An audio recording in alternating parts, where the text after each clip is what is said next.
दोस्तों, चित्तौड़गढ़ किला जो कि भारत का सबसे विशाल किला है, ये राजस्थान के चित्तौड़गढ़ में स्थित है, जो भीलवाड़ा से कुछ ही किलोमीटर की दूरी पर है।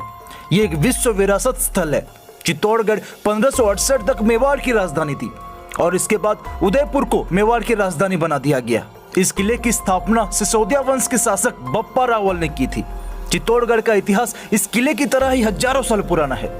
आज मैं आपको इस वीडियो में चित्तौड़गढ़ के किले का इतिहास के बारे में बताऊंगा, इसलिए मैं आपसे तहे दिल से रिक्वेस्ट करता हूं कि वीडियो को पूरे अंत तक जरूर देखिए। इस वीडियो में चित्तौड़गढ़ किले के बारे में आपको ऐसी चीजें जानने को मिलेंगी जिसे सुनकर आप हैरान हो जाएंगे। उत्तर भारत के सबसे महत्वपूर्ण किलों में से एक चित्तौड़गढ़ का किला राजपूतों के साहस, शौर्य, त्याग, बलिदान और बड़प्पन का प्रतीक है। चित्तौड़गढ़ का यह किला राजपूत शासकों की वीरता, उनकी महिमा एवं शक्तिशाली महिलाओं के अद्वितीय और अदम्य साहस की कई कहानियों को प्रदर्शित करता है।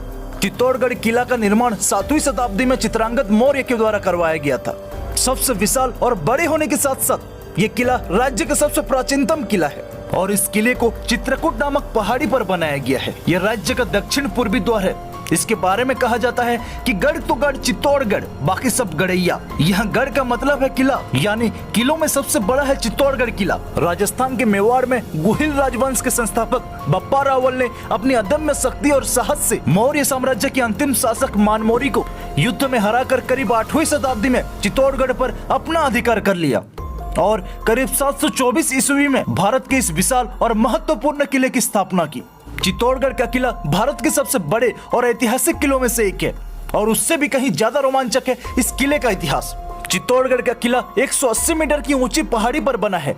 ये किला करीब 700 एकड़ में फैला है। ये विशाल किला अपनी भव्यता, आकर्षण और सौंदर्य की वजह से साल 2013 में यूनेस्को द्वारा विश्व धरोहर स्थल के रूप में घोषित किया गया और यहाँ हजारों की संख्या में पर्यटक चित्तौड़गढ़ के किले को देखने आते हैं। राजस्थान के गौरव माने जाने वाले चित्तौड़गढ़ के इस किले पर 15वीं और 16वीं शताब्दी के बीच 3 बड़े आक्रमण हुए, लेकिन राजपूत शासकों ने अपने अदम्य साहस का परिचय देते हुए इस किले की सुरक्षा की।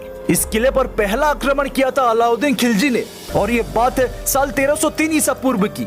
अलाउद्दीन खिलजी ने चित्तौड़गढ़ पर इसीलिए हमला किया क्योंकि रानी प्रज्ञावती की खूबसूरती को देखकर अलाउद्दीन खिलजी उन पर मोहित हो गया था और वो रानी प्रज्ञावती को अपने साथ ले जाना चाहता था, लेकिन रानी प्रज्ञावती ने उसके साथ जाने से मना कर दिया, जिसके कारण अलाउद्दीन खिलजी ने इस किले पर आक्रमण कर दिया। राजा रतन सिंह और उनकी सेना ने अलाउद्दीन खिलजी के खिलाफ वीरता और साहस के साथ युद्ध लड़ा, लेकिन उन्हें इस युद्ध में पराजित होना पड़ा, जिसके बाद रानी प्रज्ञावती ने राजपूतों के स्वाभिमान और अपनी मर्यादा की खातिर इस किले के विजय स्तंभ के पास करीब 16,000 रानियों के साथ जौहर कर लिया। दूसरा आक्रमण साल 1535 ईसा पूर्व में हुआ था, जो कि गुजरात के शासक बहादुर शाह ने किया था, और तीसरा आक्रमण मुगल शासक अकबर ने साल 1567 ईसा पूर्व में किया था।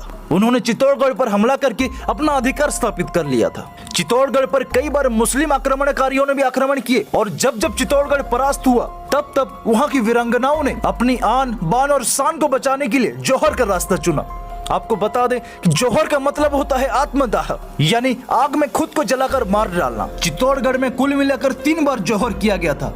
आज भी विजय स्तंभ के निकट इस जगह को जौहर कुंड के रूप में माना जाता है। चित्तौड़गढ़ का पहला जौहर सन 1303 में राणा रतन सिंह के शासनकाल में हुआ था, जब अलाउद्दीन खिलजी ने रानी प्रज्ञावती को पाने के लिए चित्तौड़गढ़ पर आक्रमण किया था। इस युद्ध में राणा रतन सिंह लड़ते लड़ते वीर गति को प्राप्त हो गए, जिसके कारण अपनी मर्यादा और स्वाभिमान को बचाने के लिए महारानी प्रज्ञावती सहित 16,000 रानियों और उनके बच्चों ने जौहर किया था। उसके बाद 8 मार्च 1534 में गुजरात के शासक बहादुर शाह ने चित्तौड़गढ़ पर आक्रमण किया, जिन्होंने विक्रमाजीत सिंह को हराकर इस किले पर अपना आधिपत्य जमा लिया, जिसके बाद उनके रानियों ने यहाँ पर जौहर कर लिया था। उसके बाद 25 फरवरी 1568 में राजा उदय सिंह चित्तौड़ का शासन जयमल फत्ता को सौंपकर स्वयं उदयपुर चले गए। तभी अकबर ने चित्तौड़गढ़ पर हमला कर दिया और इस आक्रमण की वजह से जयमल फत्ता इस किले की रक्षा करते हुए वीर गति को प्राप्त हो गए।